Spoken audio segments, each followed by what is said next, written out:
आज हम क्लास 6 का दूसरा चैप्टर पूर्ण संख्याओं पर संक्रियाएं पढ़ेंगे। अभ्यास करने से पहले हम इस चैप्टर के विषय में कुछ चर्चा कर लिया जाए, ठीक है। पहला हमारा है योग का संवरक प्रगुण। योग का संवरक प्रगुण क्या कहलाता है, इसके विषय में देख लिया जाए। दो पूर्ण संख्याओं का योगफल सदैव पूर्ण संख्या होता है। यह पूर्ण संख्याओं के योग का संवरक प्रगुण होता है, ठीक है। अब देखिए पूर्ण संख्या किसे कहेंगे। पूर्ण संख्या शून्य से स्टार्ट होता है। पूर्ण संख्या क्या होता है, शून्य से शुरू होकर अनंत तक जाता है। जैसे कोई भी दो पूर्ण संख्या ले लीजिए, मान लीजिए 4 और +5, ठीक है।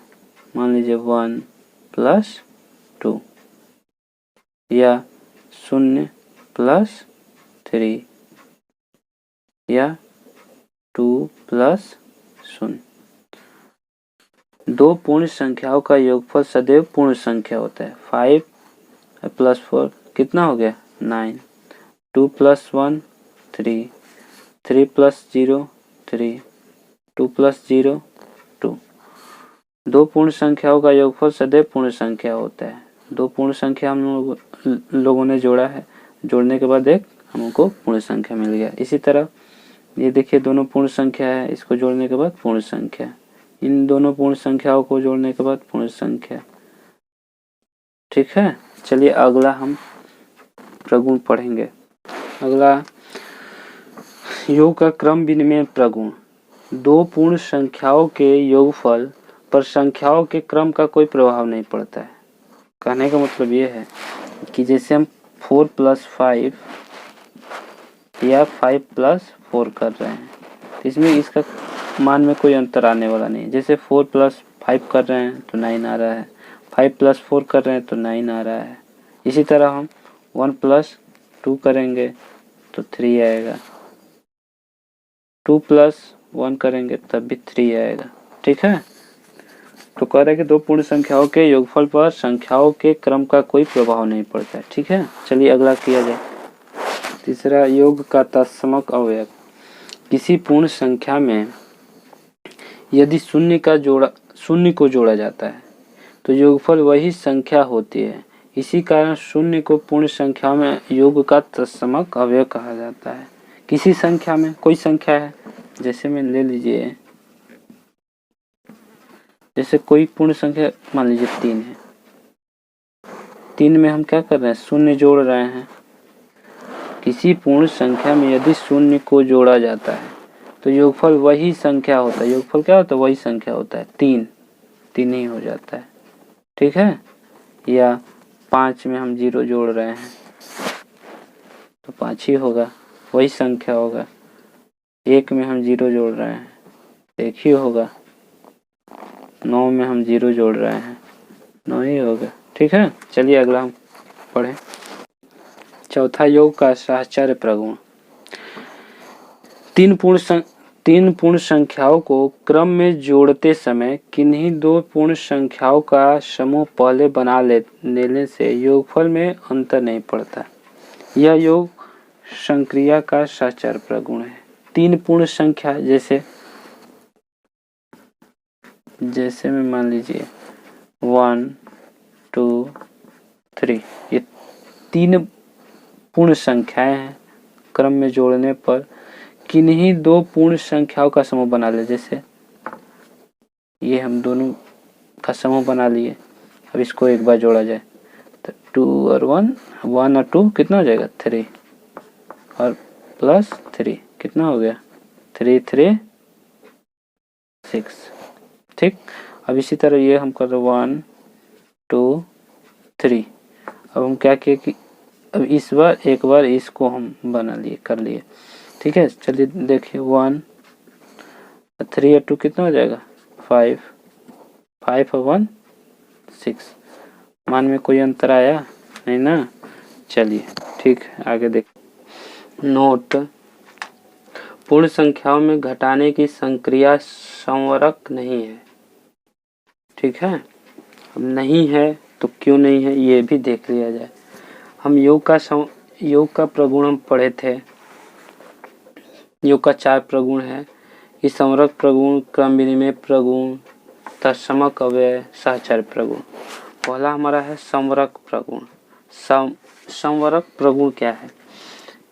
कोई भी दो पूर्ण संख्या को हम जोड़ेंगे, जोड़ने के बाद जो आंसर आएगा वो एक पूर्ण संख्या आएगा, ठीक है। लेकिन जब हम घटाएंगे तो कोई पूर्ण संख्या नहीं आएगा। चलिए देखा जाए। जैसे हम देखो 5 और 3 जोड़ रहे हैं, क्या हो जा रहा है? 8 हो जा रहा है। 5 भी हमारा पूर्ण संख्या है, 3 भी हमारा पूर्ण संख्या है। इनको जोड़े तब भी हमें एक पूर्ण संख्या मिल गया। लेकिन हम 3 में से 5 को घटा रहे हैं तो क्या होगा? पूर्ण संख्या नहीं आएगा, ठीक है। अब देखो दूसरा है हमारा क्रम विनिमय। क्रम विनिमय का रूल है कि हम कोई भी पूर्ण संख्या को कोई भी क्रम में जोड़े, ठीक है, तो उसका योगफल हमारा क्या होगा? एक पूर्ण संख्या होगा। जैसे हम 2 + 3 या हम 3 + 2 कर रहे हैं, ठीक है। तो 2 और 3 जोड़ रहे हैं तो 5 हो रहा है, और 3 और 2 जोड़ रहे हैं तब भी हमारा 5 हो रहा है। लेकिन हम जब घटाएंगे तब इस पर इसका नियम लागू नहीं होगा। जैसे देखो 2 में से हम 3 घटा रहे हैं तो 2 में से 3 घटेगा नहीं, तो ये पूर्ण संख्या होगा नहीं, ठीक है। 3 - 2 = 1, ये हमारा पूर्ण संख्या है। लेकिन ये हमारा घटाने के बाद पूर्ण संख्या नहीं आएगा, इसलिए इस पर नियम लागू नहीं हो रहा है। तीसरा है तत्समक अव्यय। तत्सम अव्यय क्या है? ठीक है, किसी भी पूर्ण संख्या में हम 0 जोड़ रहे हैं। जैसे 3 + 0 3 आ जा रहा है, या 0 में हम 3 जोड़ दे रहे हैं तब भी हमारा 3 आ जा रहा है। लेकिन हम 3 - 0 कर रहे हैं तो 3 तो आ जा रहा है, हमारा पूर्ण संख्या आ जा रहा है। लेकिन हम 0 में से हम 3 को माइनस करेंगे तो ये हमारा पूर्ण संख्या नहीं आएगा, ठीक है। इसलिए ये भी हमारा लागू नहीं हो रहा है, ना ये भी लागू हो रहा है, ना ये भी लागू हो रहा है, ठीक है। अब हम अगला जो सहचर प्रगुण है इस पर देखा जाए। इसका क्या रूल है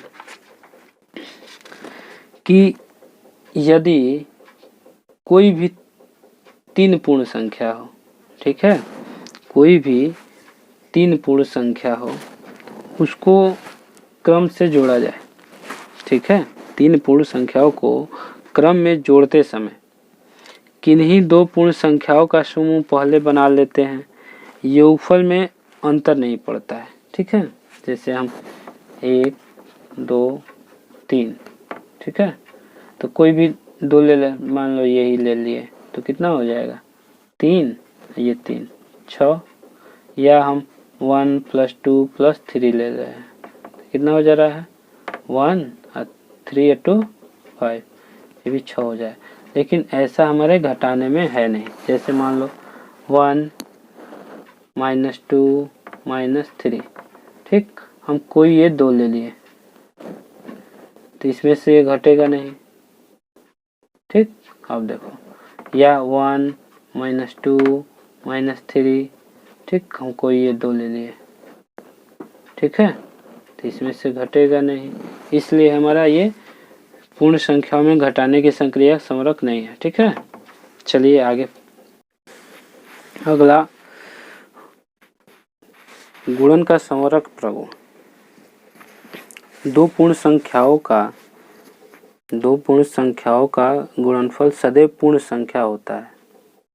यह पूर्ण संख्याओं में गुणन का संवरक प्रगुण होता है। हम योग का कर लिए, उसके बाद घटाने वाला भी कर लिए हैं, और उसके बाद हम गुणा वाला करेंगे।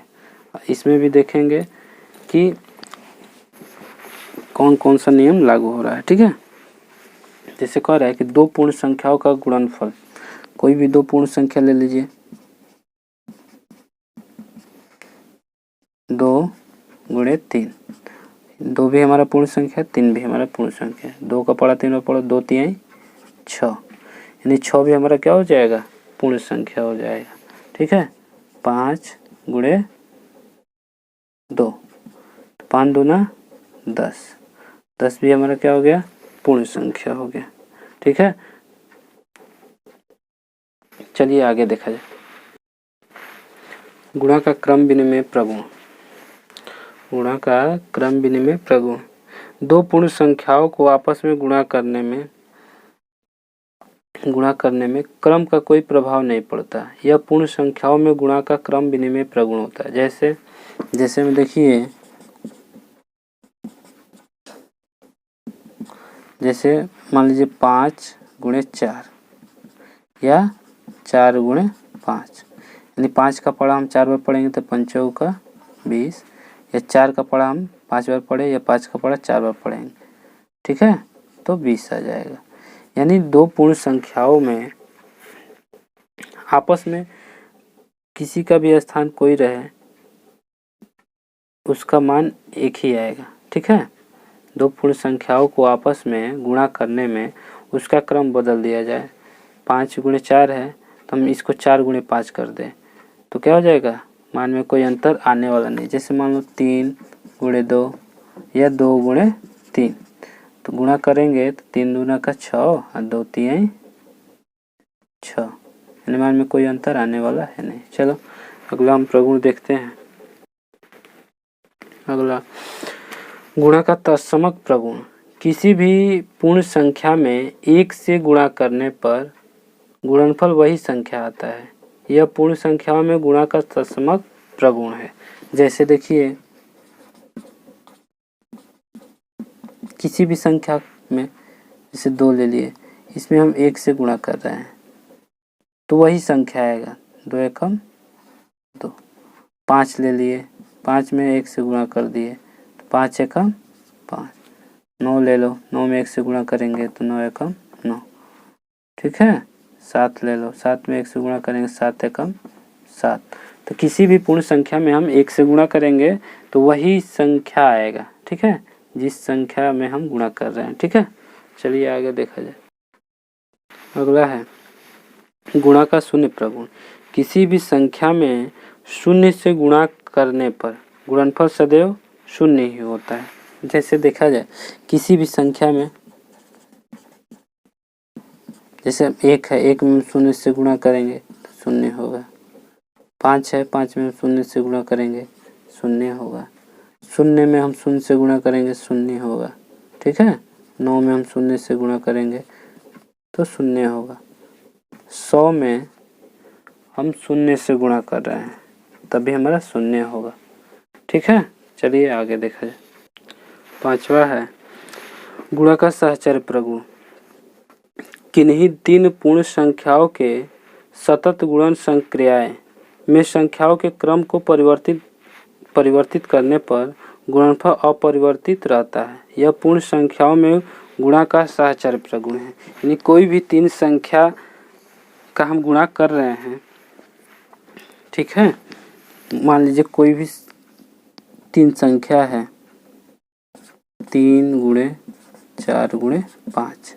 ठीक है, एक बार हम इन दोनों का एक साथ गुणा कर उसके बाद इसमें गुणा किया जाए। 4 का पढ़ा 3 बार करेंगे तो 4 3 12, 12 फिर गुणे 5, 12 5 60 हो गया। ठीक है, अब हम क्या करेंगे, अब हम एक बार 3 गुणे 4 गुणे 5, अब हम ये वाला तो संख्या को हम ले लिए, उसके बाद आगे किया जाए 3 ऐसे ही रह जाएगा। 4 का पढ़ा 5 बार पढ़ो, 4 5 20, अब 20 का पढ़ा 3 बार पढ़ो 60, मान में कोई अंतर आ नहीं रहा है ना। यानी कोई भी 3 संख्या हो,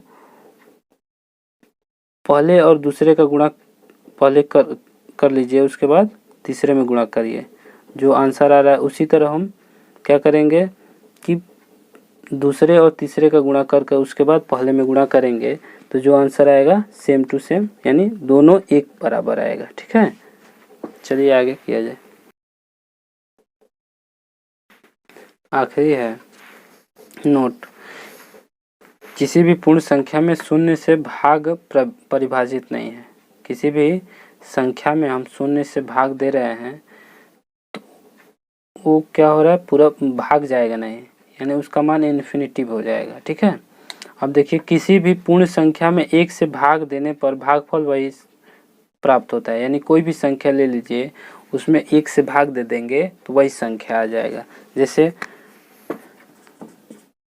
जैसे देख लीजिए, जैसे 5 है, 5 में हम एक से भाग दे रहे हैं तो आंसर में कितना आ जाएगा, 5 आ जाएगा। एक से हम भाग दे दिए 9 में तो हमारा आंसर 9 ही आ जाएगा। ठीक है, चलिए अब हम आगे अगला चैप्टर स्टार्ट करेंगे दूसरे का बी। ठीक है।